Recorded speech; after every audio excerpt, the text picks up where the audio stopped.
Your journey can only begin when the self-doubts stop. The first step is harnessing your bravery within. Believing in you is your host, John Williams.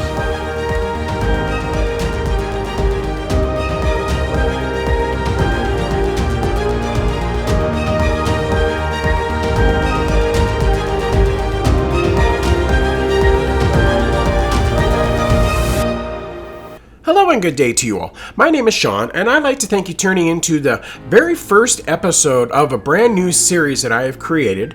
I spoke to my manager and stuff there, and we've actually gotten some requests off of another hodgepodge episode that we did and stuff there that was dealing with the introverts and stuff there, and we've actually had a lot of questions. We've had people getting with us and trying to learn a little bit more about being an introvert, some of the things that, we go through, just trying to get through this crazy, hectic life. So what I have done is I created a third series for you guys to choose from to try to help you out a little bit there with giving you more, helping. Maybe there's something in this brand new series here that will be able to help you through the days. As introverts, we all know that we go through so much. We're just bombarded with more, and we're more sensitive to it than what the extroverts are. So sometimes we struggle with that a little bit more.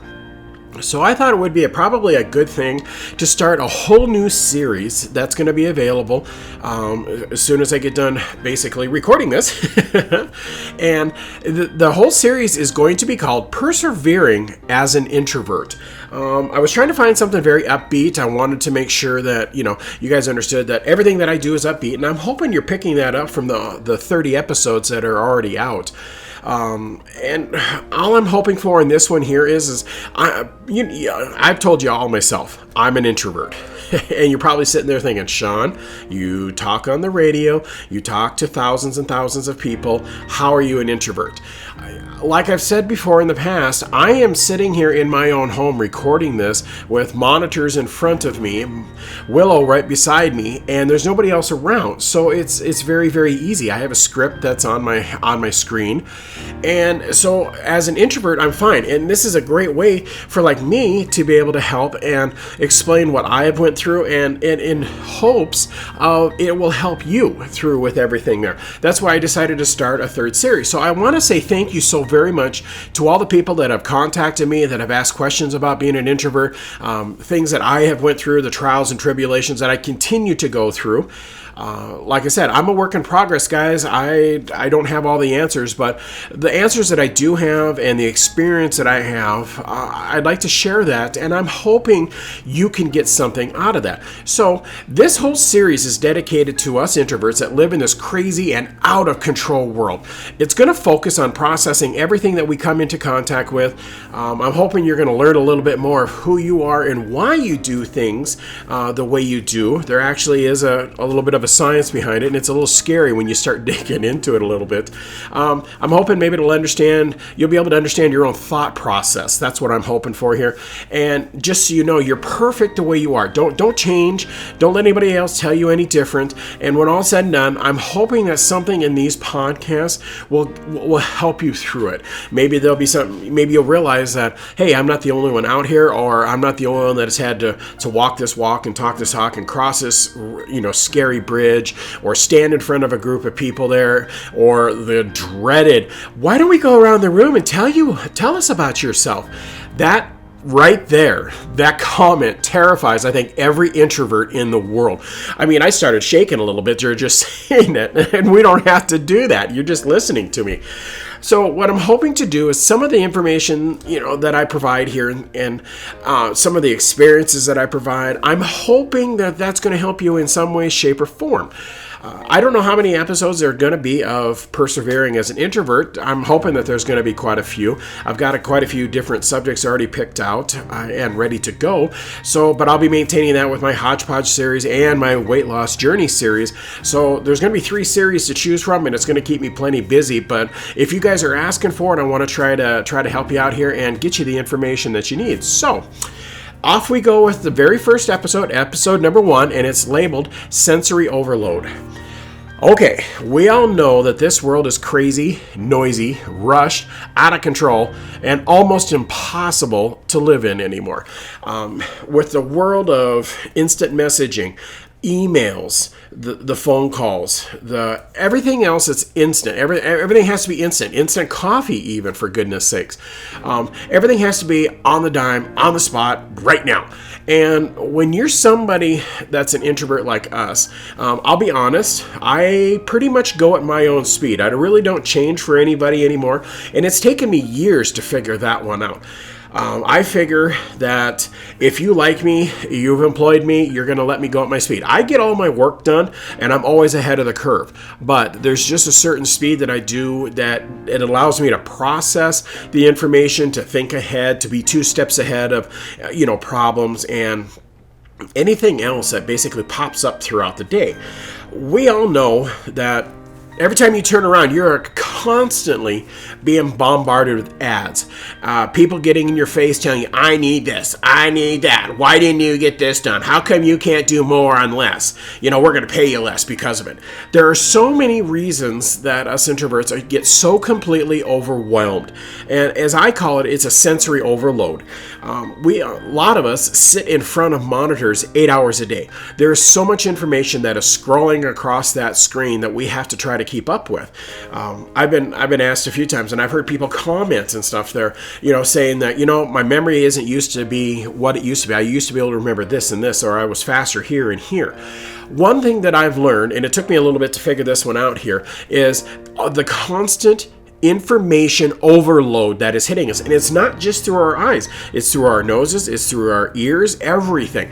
Your brain is interpreting all this information, and it is just can get to be so overwhelming. And like I explained in the other episode that's in my Hodgepodge series, it's for us introverts, if you're not understanding where we're coming from, basically go to the absolute loudest metal rock concert that you could absolutely think of, and you've got the lead singer screeching into the microphone, and you're standing by those 12-foot speakers that are 4 foot wide and pumping out 10,000 watts of sound, and you are literally standing right beside it, and that is the overload that we get. That is what's hitting us all the time. And that's not taking into account everything else that's going on around us. That's not, stuff that we've got going on at home. That is just how it feels like all this information is coming into us. Or at least it is to me. I don't know if it is for other introverts, but after what I heard in the episode, they all agree that was a great analogy. It gets to be too much over a while, and sooner or later you are going to end up shutting down. There's just what it is. Your brain is going to basically go into self-preservation mode, and it's going to say, you know what, I am done with this nightmare. I am done with this headache. I need time to back off and recenter and figure things out, and you're not giving it to me, so I'm just going to shut you down. And I have run into that quite a few times there, being an introvert. Now, when I was growing up, I'll be honest, I lived in my own imagination. I lived in my head. I had no problem sitting in my room playing with my Star Trek models, my Legos, my constructs. I would build castles. My door was always closed. It was quiet. I would build these huge, huge models, and I would play with them. I would build tracks, and I'd run my Hot Wheels cars around it. Or I'd go outside, and when I was allowed to go into the dirt and stuff there, in the garden, because that was where the soft dirt was, so that's where you'd have fun, and I would build huge, huge tracks for my cars to go around and my trucks to go around. And I would do all this completely alone.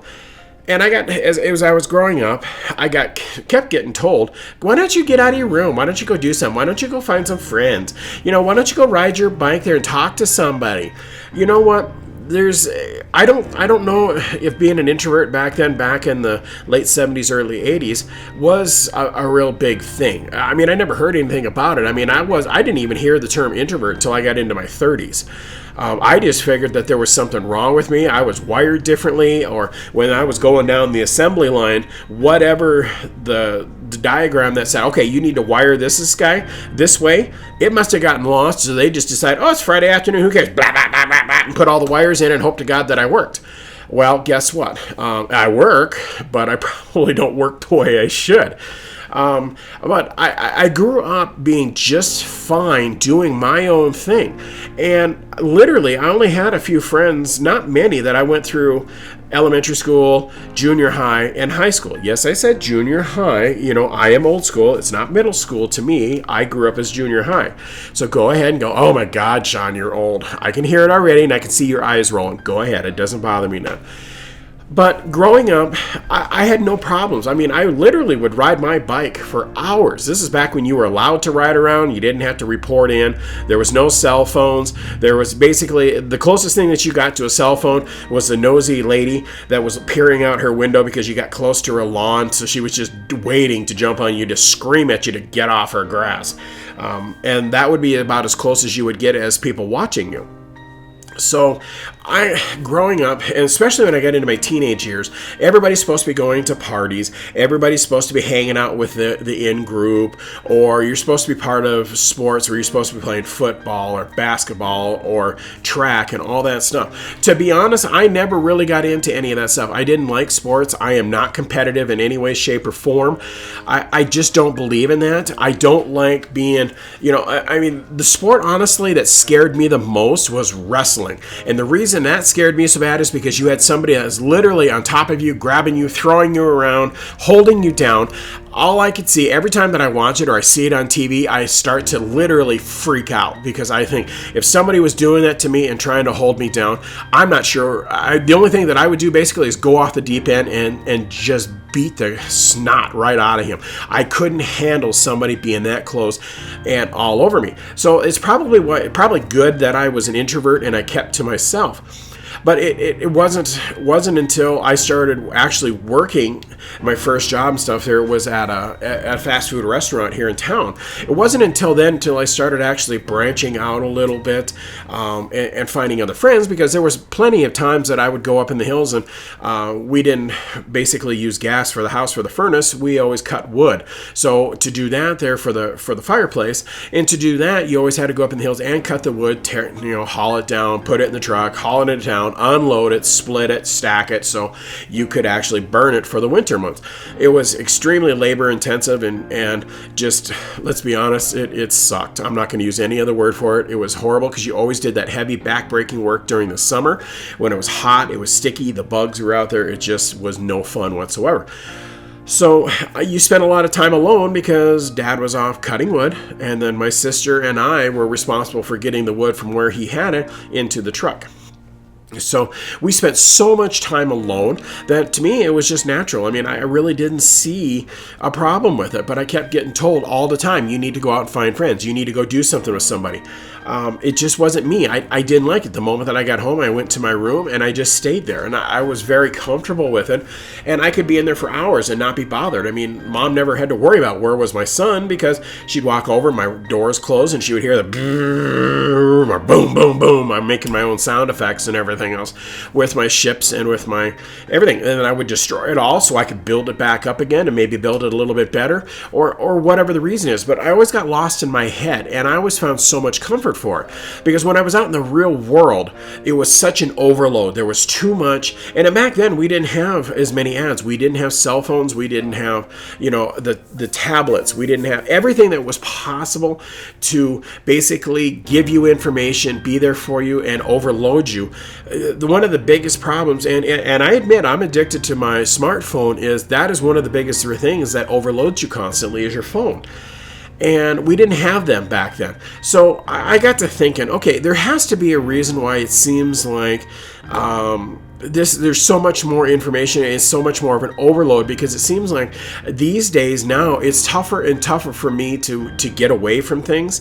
I mean, I spend a lot of time up in the hills and I get away from stuff. I get away from people. I get away from computers. But so I went and I started snooping around the internet, because that's what you do, stuff there for, information. And these are some of the stats that I found, and it scared the heck out of me, to be honest with you, when I started reading some of these stats, and it really brought into focus why I was feeling so overwhelmed and so just basically just fried. When you break it all down, I really felt like I was just fried. And that's the way I feel most of the time. And if I don't get away from all this technology, now granted, the technology is nice. I'm not knocking it in any way, shape, or form. But you have to disconnect from it over time, otherwise it is just too much.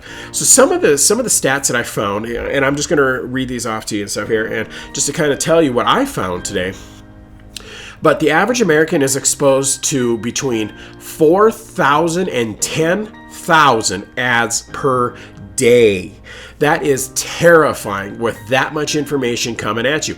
They say that's nearly double the number of ads that the average person saw in 2007 and over 5 times as many ads as the average person saw in the 70s. Now, like I said, I was born in 74, so I grew up in the 70s, but my favorite one is the 80s. That's really when I started, I was getting older as a teenager, so to me, I'm an 80s kid.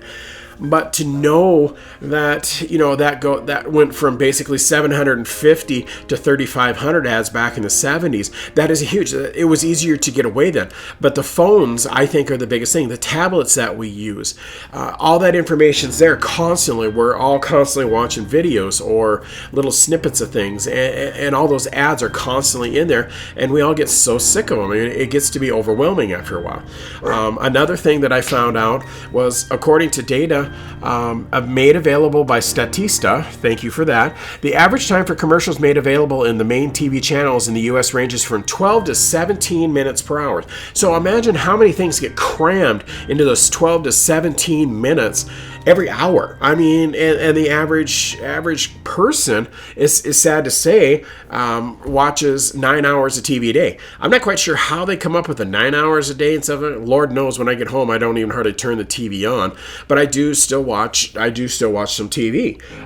But it's incredible how much we're just being blasted. The obvious one that came to my mind was social media. It says that the typical working age internet user now spends more than 2.5 hours per day on social platforms. It is absolutely terrifying on that number. Honestly thought, okay, I'm not on it that much, but I can see where, you've got all your big ones. You've got your TikTok and your Facebook and you've got all these ones. There's so much available, and people are just basically living on social media anymore.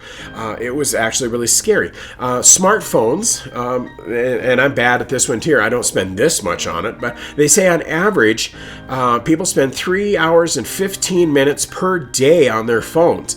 They say that we check our phones on an average of 58 times a day. That's terrifying. I mean, basically, we're trying to make sure that we're always, on top of everything. We're always looking things up. We're always, Googling, all of that stuff. I mean, it is so. I honestly think smartphones is where us introverts get most of our overload is due to our smartphones. I do everything I can not to use it, but I admit I'm hooked on it, and that's just the way it goes. I mean, I use it for everything. So, but I try to find ways to get away from it. And then they say, which this I forgot to factor this in, but it's true.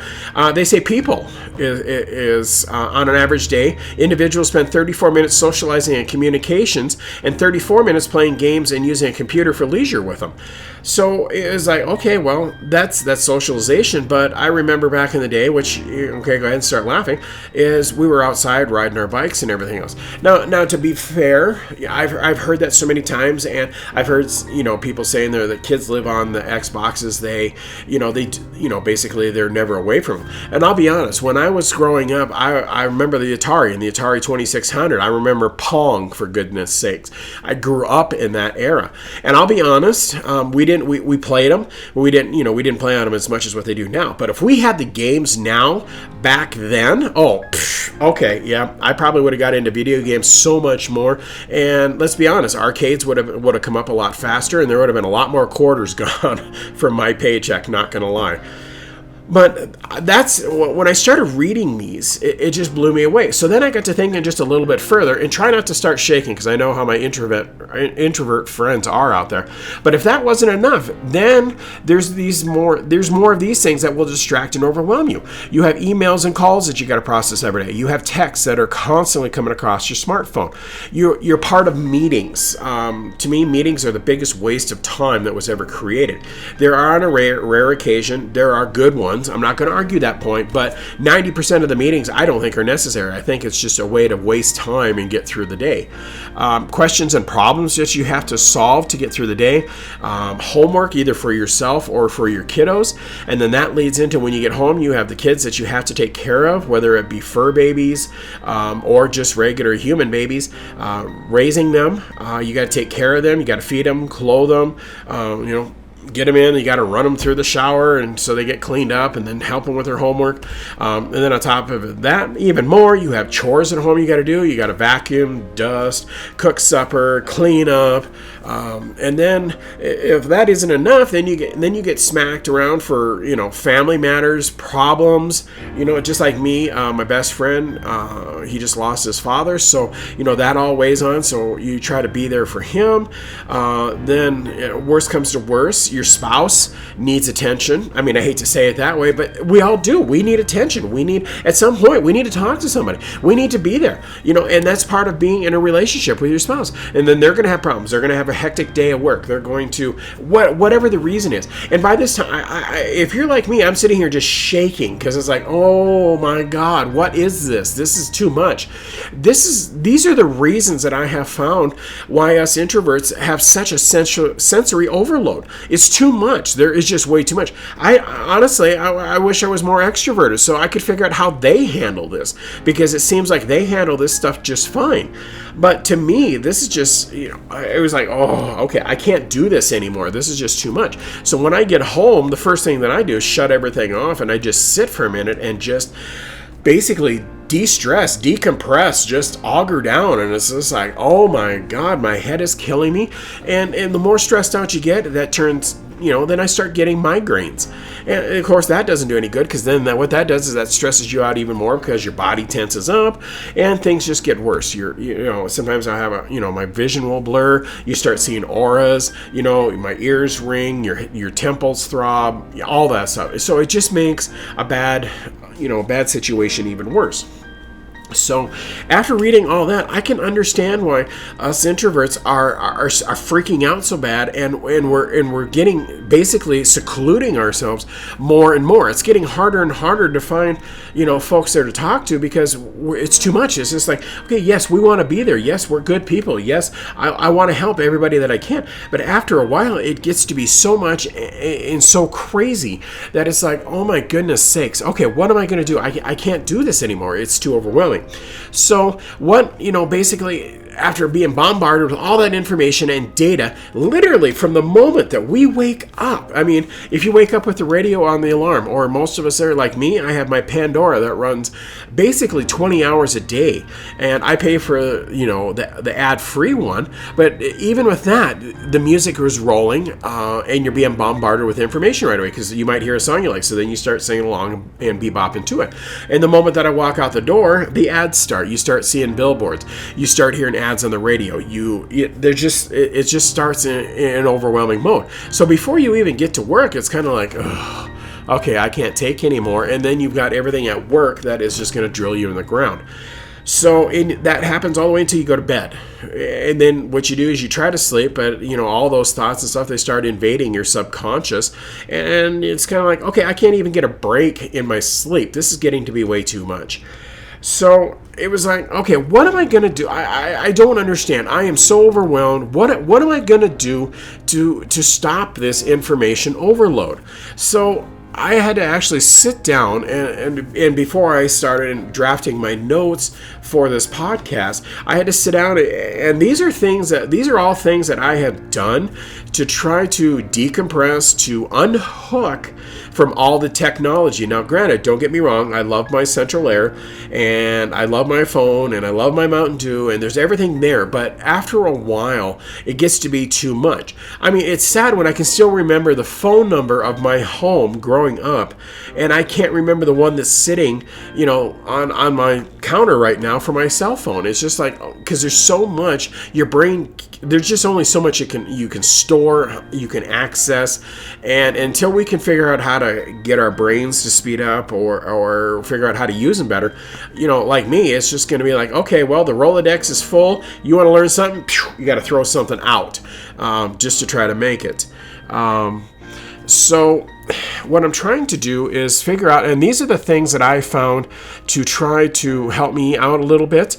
Here's the list, and I'll tell it to you right now. So the very first thing that I do is I turn off all the electronic devices in my house, and I just sit in silence with my eyes closed.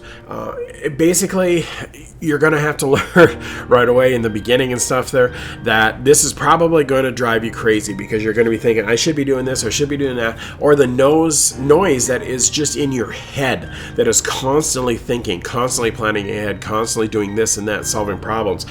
It's very, very hard to shut that off, because we're so trained to constantly be moving, constantly be, basically always thinking, always doing something, always, basically looking at the computer, always looking at your phone, always getting data, always processing.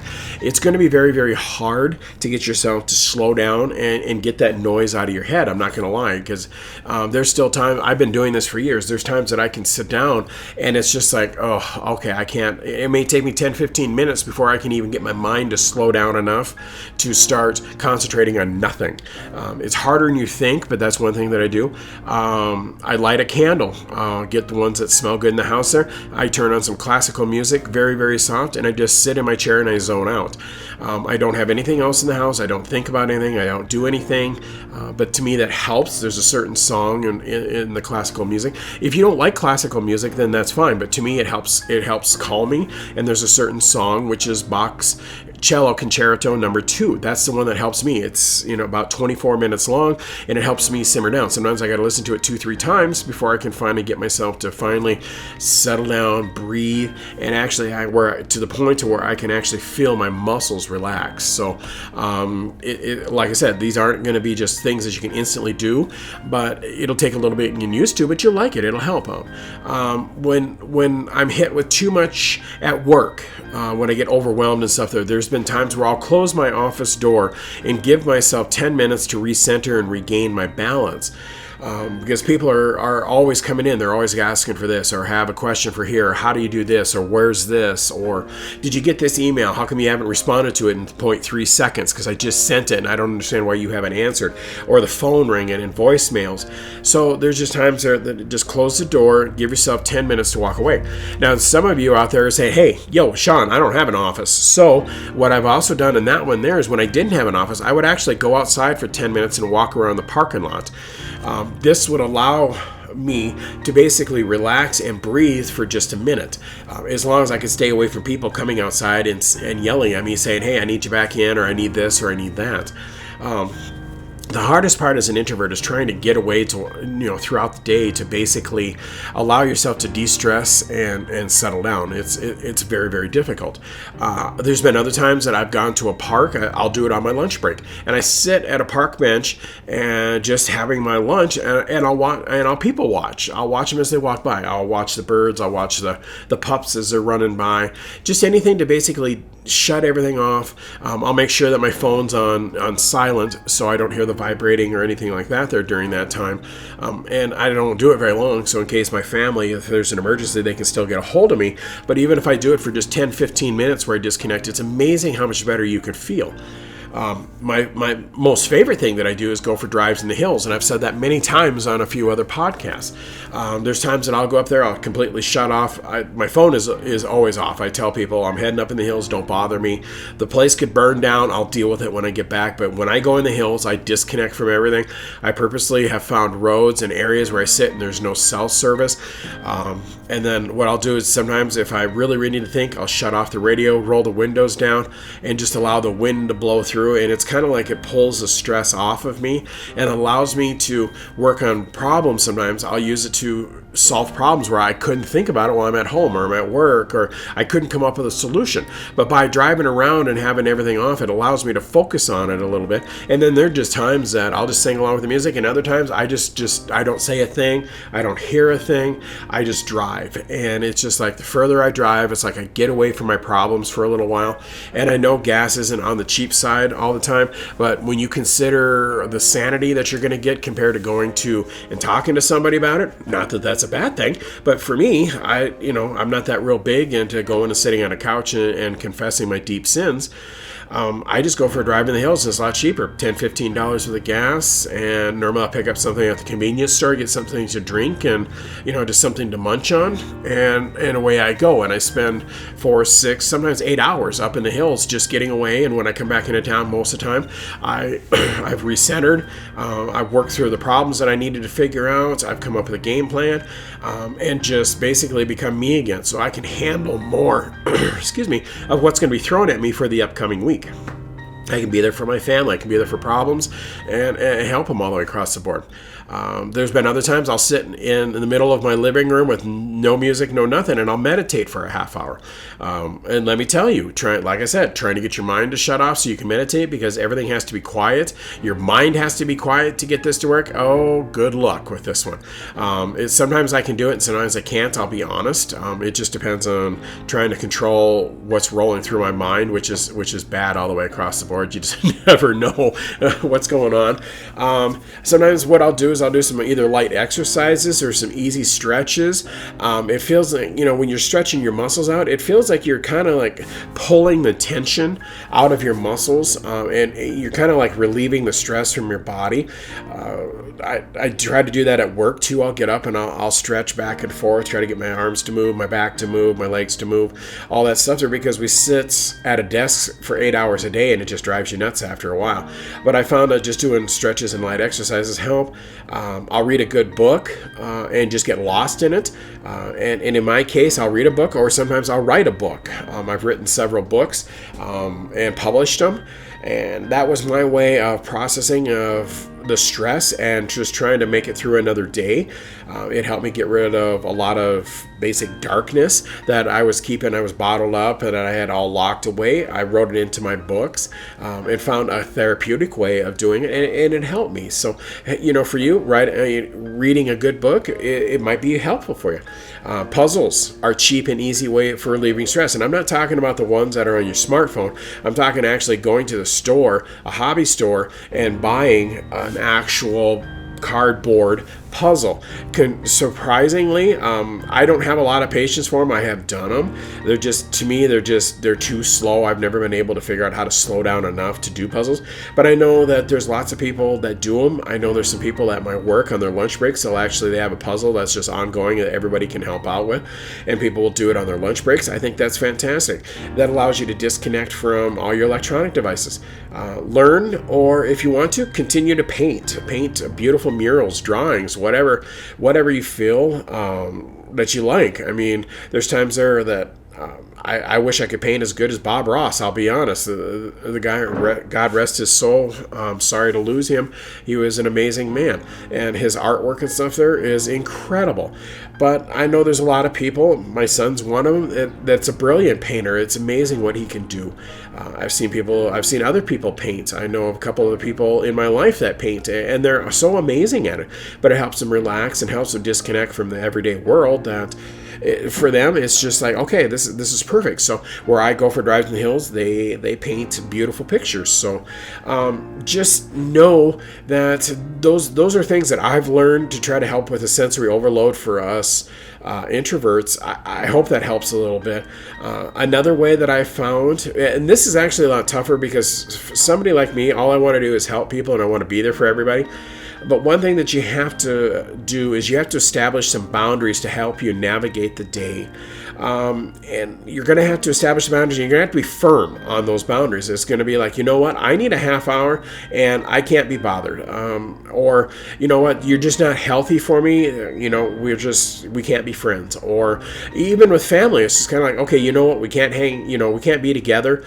We can't talk because you're just so negative. You're so toxic. And that is probably the toughest thing for me to do, is set boundaries, because all I want to do is help people. I want to be there for everybody. I want to, help every single person. To me, that is so difficult. It was easier for me to set boundaries, like if I close my office doors and say, hey, you know what, I need a half hour. I got to get these things done, but I can't be bothered because I need all the concentration that I have left. And that helped me set the boundaries. And then when I got done with it, I opened up the door, and then here come everybody with questions and needing this and needing that, and away we went again.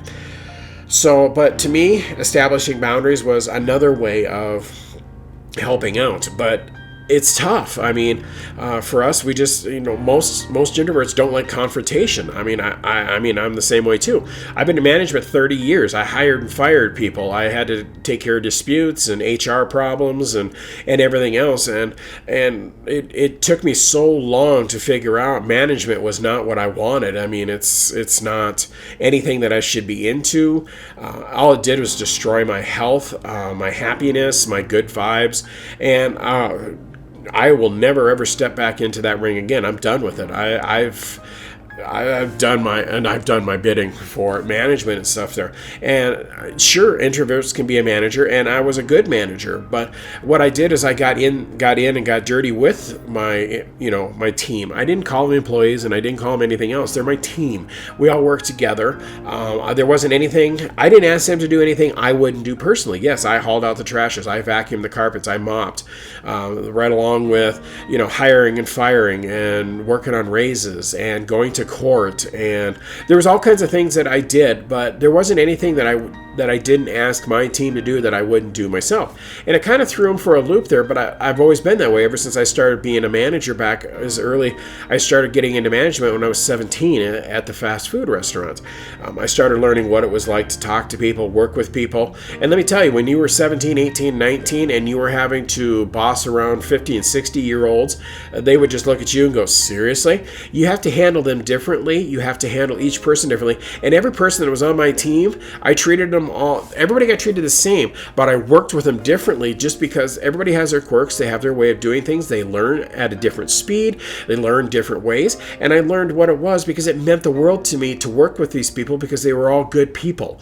And I wanted to try to do everything I could to build them up and help them be the best employee that they could be. Well, because we're all getting a paycheck and we've got to be there. So why not build them up instead of tearing them down and telling them they're doing this wrong or that wrong or, anything like that there. So it took me a while to figure out all of that stuff, but I learned. But another thing that I learned, that it's taken me so many years to figure all this stuff out, that there's some people think introverts are very snobby, just because we keep to ourselves. We're not the first ones in on a team project. We do everything we can to avoid them. I've been called arrogant because of it, because I don't want to be part of the potlucks at work and stuff there, or at home. I've been called self-righteous, and it's like, that is so far from the truth. But you know what? If that's the way you see me, I said, I'm sorry, but I'm different than everybody else. I've been called closed off, self-centered, mean, obnoxious, and I've been called jerk, and I can go on with more on the list, but this is a family episode, and some of the words and terms that were used for me and stuff there, I probably really can't say on this line, and I don't want to, because that's their perception of me, and I can't change that. I do everything I can to help people out and think of them in the best way, but the problem is people they make assumptions, and that's just what they go with. So, because introverts need time alone to recharge. That's what they don't understand, is if you want to get the best out of us, then basically find a way to work with, you can break it down, insecurities if you want to. They're just certain things we don't want to do. It scares the heck out of us. And yes, sometimes you have to push them to get them out of their comfort zone a little bit. But when you break it down, I've worked with some amazing and brilliant introverts. If you want thinkers, if you want problem solvers, that's who you want to talk to as an introvert, because we're always thinking. thinking. We're always looking at possibilities. We're always what ifing. Our minds are going 1,000 miles an hour constantly because of this information overload. We take it. I'm sure some of my fellow introverts out there and stuff there is we can interpret even through text. It's like, okay, that didn't sound right. You didn't sound like you were real happy about that one. Or, you can just interpret a tone through a text. I know that sounds weird, but you actually can. And that's just something that we're very, very good about because we look at everything. We look at, the posture of a person or how they're looking at you or how they're talking, their tone, their hand movements, everything. It's amazing what you can learn by just watching somebody. So it's being that, it took me till my mid-30s to figure out that there's nothing wrong with me and there's nothing wrong with being an introvert. So if you want to know really what makes us up, if you're listening to actually learn about us introverts, basically, these are the things. Let me set the record straight. These are the characteristics that introverts are.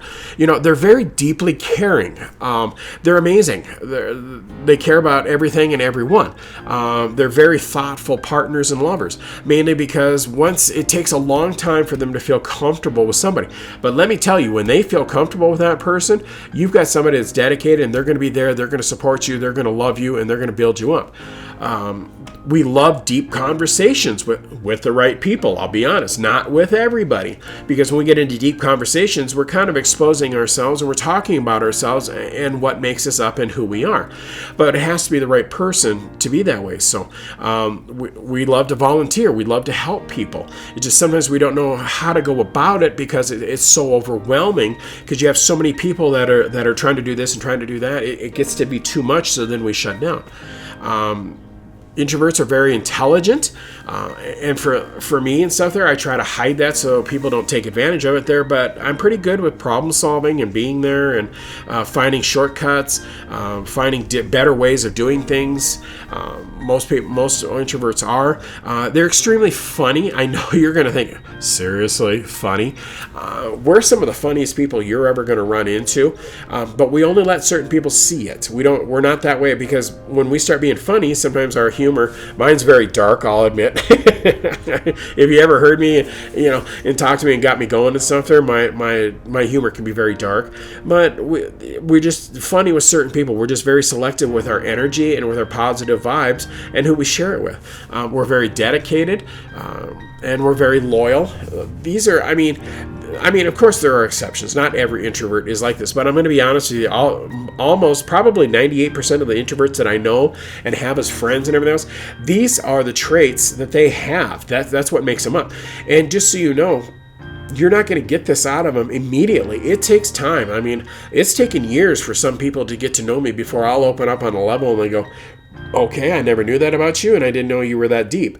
That's because it's kind of like you have to earn the pass card, the pass key and everything else and stuff there to be granted access to that level 47. Okay, now you get to start knowing us a little bit. But the moment that you start making fun of us or you talk about us or run us in the ground, that shuts off. And let me tell you, once it's almost impossible to get that back. Once you either insulted us or hurt us, it's pretty well done. You're just not gonna. You'll never get that trust level back out of us again.